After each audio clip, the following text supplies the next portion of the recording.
essentially as the bank or the bank account for where that currency is deposited and kept and managed.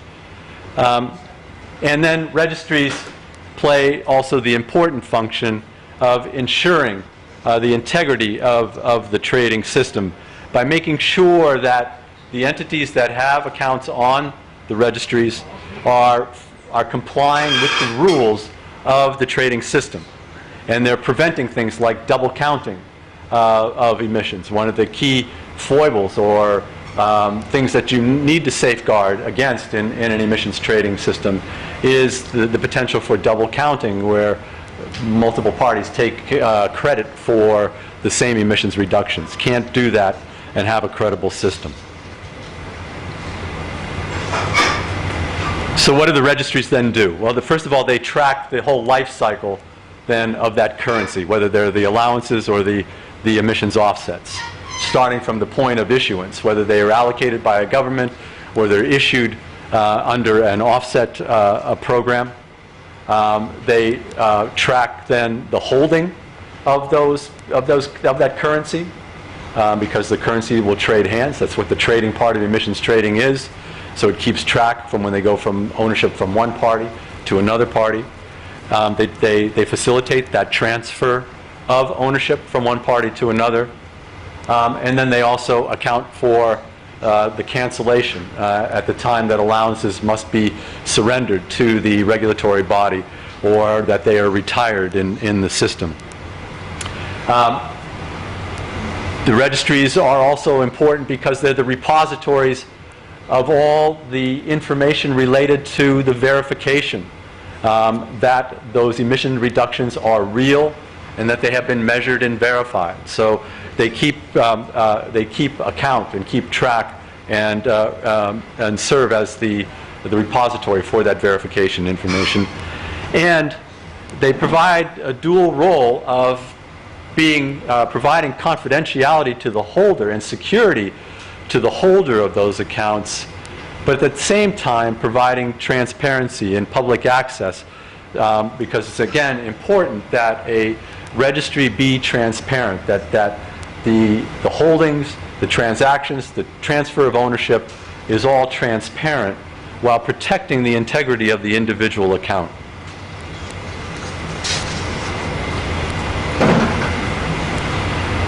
In terms of main functions or functioning that the registries provide, they manage the accounts of users. So every entity that will be covered under the ETS will have an account on a registry. There may be opportunities for other kinds of entities, trading entities, brokerages, offset project developers may also have accounts on registries.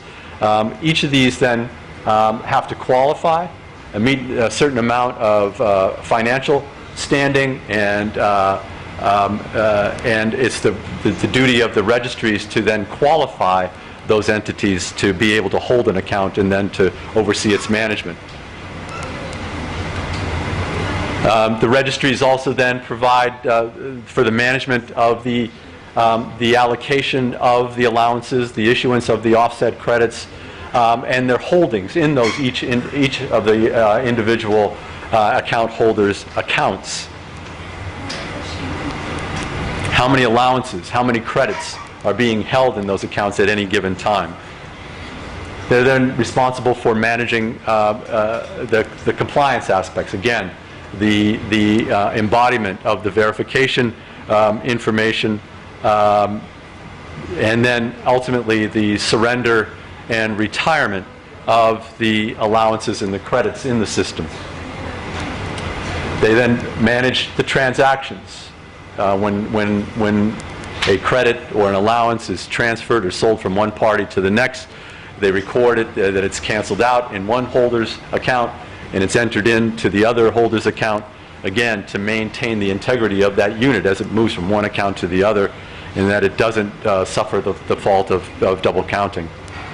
And then finally, the reporting, again, holding all that necessary information and providing accountability to the regulating party, as well as to the community at large, the trading community at large, to understand and appreciate to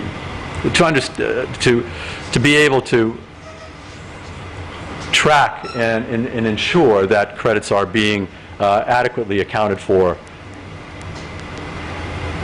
So those are kind of the structural aspects of how registries work, why they are necessary, and the functions that they play. I thought I'd try to use the VCS program as a model to illustrate how the registry then provides that foundation to all the aspects of an emissions trading system, or in our case, of a greenhouse gas management program, how it provides the important structural function to the overall program. And you may recall this diagram from my presentation earlier, that there are a number of key elements to a greenhouse gas management program, starting with the rules, having that auditing function, a methodology function, and then a registry function. And let me just show you then how each of these aspects becomes amplified and accounted for through a registry system.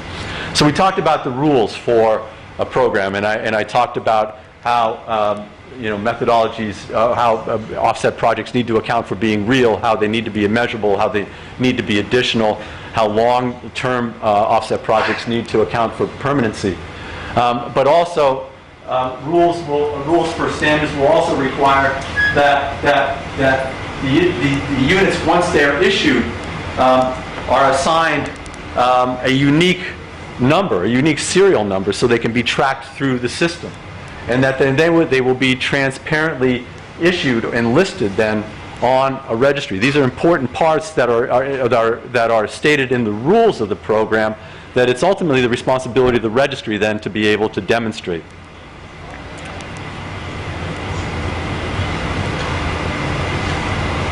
The registry then also will need to account for the verification of the emissions reductions that occur through the auditing function within the program.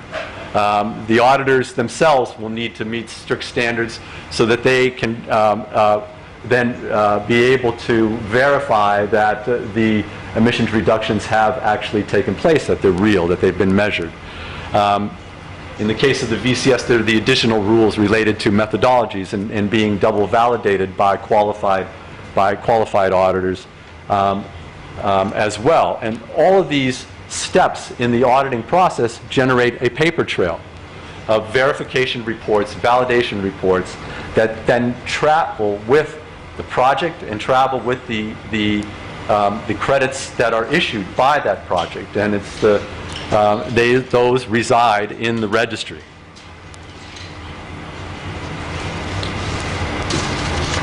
The methodology development process, or approval process that I briefly described before, again, has a series of steps that have a paper trail associated with them. And the registry ultimately is the responsible structure, or the responsible place where this kind of information, the assessments that occur, the validations that occur once a methodology is implemented by a developer in a specific project, all of that reporting, all of that validation goes with the project, goes with the credit through the registry process.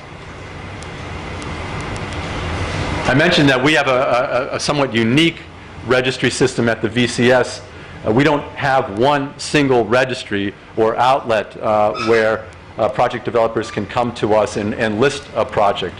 We actually have an expandable registry system that allows for multiple entities that are qualified to be able to serve as the registry portal, if you will, by which projects can then register into the VCS. They're supported by a central database where all that information gets recorded that I just described to you, the serialization, the verification reports, the tracking of ownership. But the registry providers themselves provide those accounts that I also talked about at the outset. Each holder of an account registers with one of our registry providers. In this case, APX and Market are our current registry providers. They handle the day-to-day account management, those functions that I described, but they're ultimately accountable to the VCS in terms of meeting our standards and our rules. They do the completeness checks on the verification reports that come with each of the projects. They're responsible for replacing credits that might have been issued in error, and they are ultimately responsible for ensuring against that double counting. They have to meet very strict requirements from our standpoint, financial requirements. They need to have a certain amount of financial standing. They need to have necessary insurance to guard against, again, things like